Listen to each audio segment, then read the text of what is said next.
everybody and welcome back to my channel. So the first thing that I want to say is Happy New Year. I know that we are now kind of edging towards the end of January, but it's my first video of the new year, so Happy New Year. So in today's video I am going to be kind of giving a bit of a review of 2024, kind of talking through some of the things that happened and just generally just doing a bit of like a life update. And then I'm also going to look ahead to 2025 and just talk through some of my hopes and my goals for this next year. So I've done two videos like this in the past. I did one at the start of 2022 and then another one at the start of 2023. I didn't make a video last year because my sister got married in February, which is something that I'm going to talk about a lot in this video. But because of that, basically between 25th of December 2023 and the 11th of February 2024, I was in complete recover from Christmas, last minute prep for the wedding and rest and save energy for the wedding mode, and filming a YouTube video just wasn't even like remotely on my radar. So what that does mean is that I never made a video talking about what I did in 2023. So I'm actually going to start this video just by giving a very quick rundown of some of my highlights from 2023, because I did some really fun stuff in 2023 which I would like to share. So very quickly, basically in April, my older sister Emily, who has been on my YouTube channel before, she's 3 years older than me and I love her to pieces, she got engaged to her now husband Alex, and initially with the view of getting married actually this year, getting married in the summer of 2025. She asked me to be her maid of honour, which I was very excited about. In June, I went back to my old secondary school to give a PSHE talk to year 12, so 16 and 17-year-olds, about disability and ME and chronic illness, which was really good. It was really well received, and I do actually have a whole video. I filmed the talk, so that is already on my YouTube channel if you did want to watch that. So yes, that happened in June. Then in July, Emily and Alex went to look at a wedding venue which they absolutely fell in love with, and they just so happened to have some openings for February 2024. So they decided then, after obviously discussing with family, to get married on the 11th of February 2024, which then meant that basically the entire back end of 2023, so from August to the end of the year, was wedding prep central, maid of honour central, which I loved. I loved being a maid of honour. I love organising things, so getting to organise the hen party was a lot of fun for me, and I'm really grateful that my sister is so amazing and so incredibly understanding of my ME and my physical limitations. So we had the hen party in October, so a good kind of 4 or 5 months before the wedding, and my sister really wanted to go to Go Ape for her hen party, which is obviously something that I wasn't going to be able to do, so she actually had 2 hen parties 2 weekends in a row. So the first one was an afternoon tea followed by some games and taking photos and stuff like that, and then the following weekend Emily went with some of her friends to Go Ape. So yeah, so that's kind of very briefly some of the stuff that happened in 2023. Also in 2023 I bought my Cricut Joy machine, which is a crafting machine that cuts and draws and does all kinds of exciting stuff, and I actually ended up, which I was very excited about, making quite a lot of stuff for the wedding. So I made the invitations, the wedding favours, photo booth props, table signs. I think that was everything. So yeah, so that was kind of 2023, particularly the end was very much taken up by being a maid of honour, which I just loved. My camera battery just died, so I'm sorry if the angle has changed a little bit. So yeah, that's 2023. Just really quickly wanted to touch on that. So now we're going to get into the main part of this video, which is talking about last year, 2024. Starting off, like I said, my beautiful sister Emily and her husband Alex got married on the 11th of February, and it was incredible. I'm going to ping up a load of photos and videos from that, but it was really lovely. The venue was great. We could stay there the night before the wedding and then the night of the wedding. The entire wedding all took place in this one venue, so we didn't have to move around, which was great. I will say that it wasn't necessarily the most wheelchair accessible place ever, but it was fine. We managed, and it was a really lovely day. Actually, one thing going back to 2023 was that I got a new wheelchair, a new electric wheelchair, which is bigger than my previous electric chair, and I would kind of describe it as being a bit more heavy duty. It's much more kind of sturdy and robust, and also has a headrest, which makes life much more comfortable. So I was really grateful that I had that chair for the wedding. That made the whole day much easier, because I did have to go outside and round like a kind of stony path / car park, like, to get to the toilet, because there were stairs, so I had to go the long way.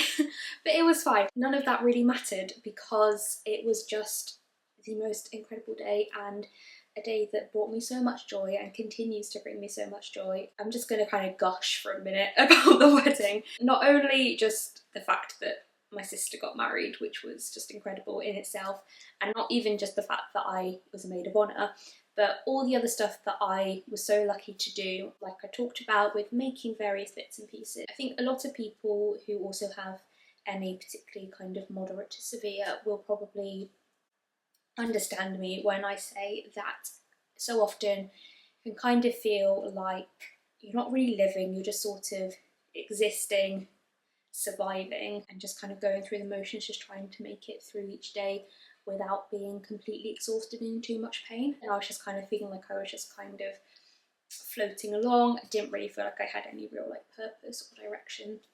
And being Emily's maid of honour and getting to make all this stuff and be involved in the way that I was gave me a purpose, gave me so much joy. Oh my goodness, I'm getting emotional.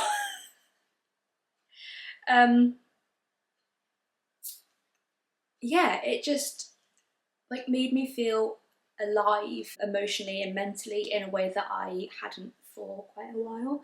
Yeah. And obviously still trying to just survive each day and be careful with my energy, and it was obviously still a massive struggle all the way through that time. And I'd be lying if I said that the wedding wasn't completely exhausting.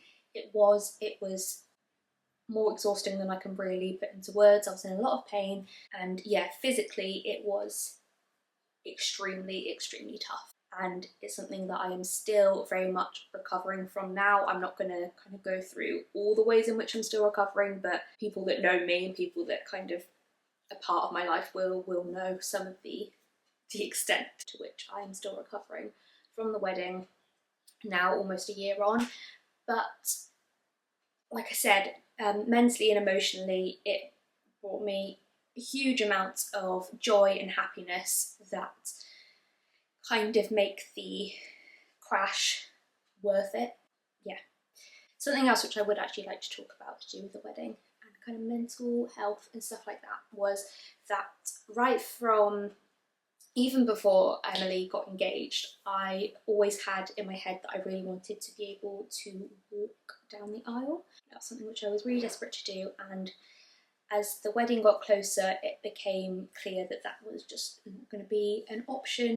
And that was maybe I'll make like a whole video talking about this, because it was a really interesting situation where I was like, it was a really big way up between mental and emotional health and feelings of really, really, really wanting to do that and really wanting to walk down the aisle, but then physically knowing that if I did that, I would not be able to enjoy or really be part of the whole of the rest of the day. And eventually, obviously, I decided that walking down the aisle was one very small part of the day, and I could go down in my wheelchair and it wouldn't matter. And actually being able to be still involved in the rest of the day was far more important. And I now feel, and even like, yeah, on the day felt very happy and comfortable with the decision that I made. It was definitely the right decision for me, but I did wrestle a lot with that, and it was very emotionally difficult. So yeah, so that was the wedding. So to be honest, that was obviously like my main thing in 2024. That took up like the whole of the beginning of the year, and then recovering from that was a very long process, one which, like I said, I'm still in. But one thing which I did do actually, which was really exciting, was towards the end of April, I went to see my sister and her husband's house. So they bought a house just before they got married, which is very exciting, and I hadn't been able to go and see it up to that point. So it was really lovely to go and visit and actually see their forever home. And on the same day that I went to visit was the day that they got a dog. So it was all happening. So yeah, got to meet their gorgeous dog Mango. Yeah, so that was kind of the beginning of the year. Another thing actually from this year was that I really was able to kind of reconnect with some friends, which was really lovely. Obviously friendship can sometimes be quite a struggle when you have ME, I certainly kind of feel like I live a very isolated life a lot of the time. Obviously I can't like go out and do things with people, so yeah, it's been really lovely this year that I've had some amazing friends who are incredibly understanding, who were very happy to come to me or speak on FaceTime for kind of short periods of time, which is really, really lovely. Another thing which a lot of you will know about is at the end of last year I decided to do my second Sing for Emmy concert, which was really lovely. We raised a total of £450.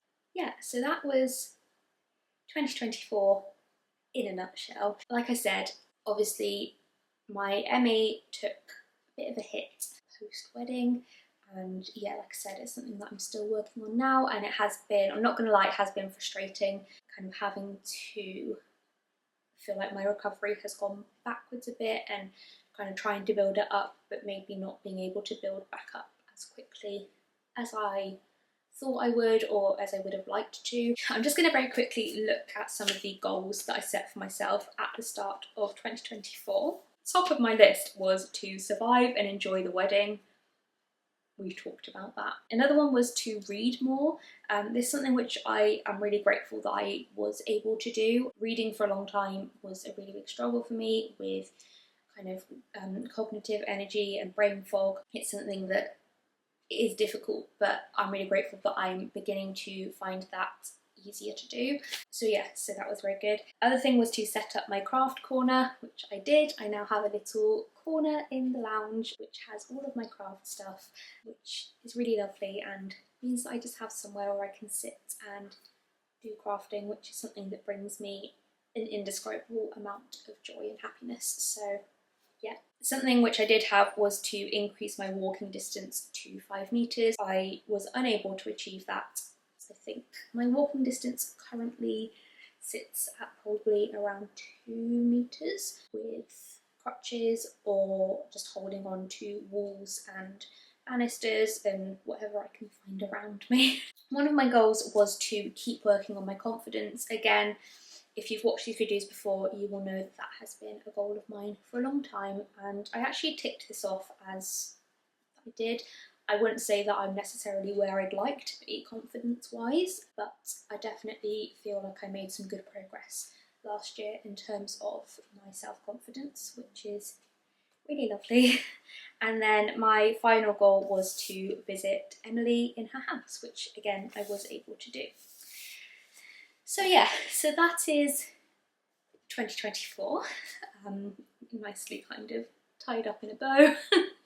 So yeah, so now I'm going to talk about 2025 and some of my goals and hopes for this next year. So, well, the first thing actually that I will just say, which is happening this year, which I'm very excited about, is in October I am going on a family holiday to Center Parcs. Basically, from the age of 11 to 15, we as a family, my mum, my dad and my sister, went to Center Parcs more or less every year in October half term. It was one of the highlights of my year and I loved it, and I've just always loved Center Parcs. And then obviously when I became ill, that became less of an option for me. So this year we have booked to go to Center Parcs in October. First time in 10 years. We're going, my mum, my dad and my sister and my brother-in-law. I'm feeling really excited about it because I discovered that Center Parcs have accessible lodges, which are not only wheelchair friendly but also actually have kind of hospital style profiling beds, which is the kind of bed that I have and the kind of bed that I need. And I've heard really good things about the accessibility at Center Parcs. Obviously for me the holiday will probably largely consist of just staying in the lodge, but I'm kind of okay with that because it's still like a change of scenery, and hopefully I'll be able to get out and do a couple of activities just if I'm able to. But yeah, I'm not putting like any pressure on that. I'm basically just looking forward to just being somewhere different without having to lose the kind of accessibility that I have at home. So that's happening. Apart from that, my main kind of aim, my main kind of goal for 2025 is to just try and make some kind of consistent and sustainable improvements with my ME. I think my ME is currently kind of sitting at a kind of moderate to severe, moderately severe point. I'm kind of able to get out the house about once a month, obviously use my wheelchair around the house. So I really like to, yeah, just make some little improvements with that. Basically my number one goal is basically just to get back to where I was before the wedding, so I'm not really looking to improve beyond that point in the next year. I'm trying to be realistic, but yeah, I'd love to kind of be able to get back to the point that I was at this time last year. Yeah, that's kind of my main goal. Also just to kind of keep working on myself kind of mentally and my mindset and stuff. I'm using a couple of new tools this year to help with that. So I just finished filming this video and I remembered one of the things that I wanted to say. Something which I have talked about in these kind of videos in the past is how when you have ME, a lot of what happens in your own life feels so out of your own control. And yeah, there's just so much about my own life in terms of the things that I want to do and when and stuff like that, that is just so completely out of my own control, which is horrible.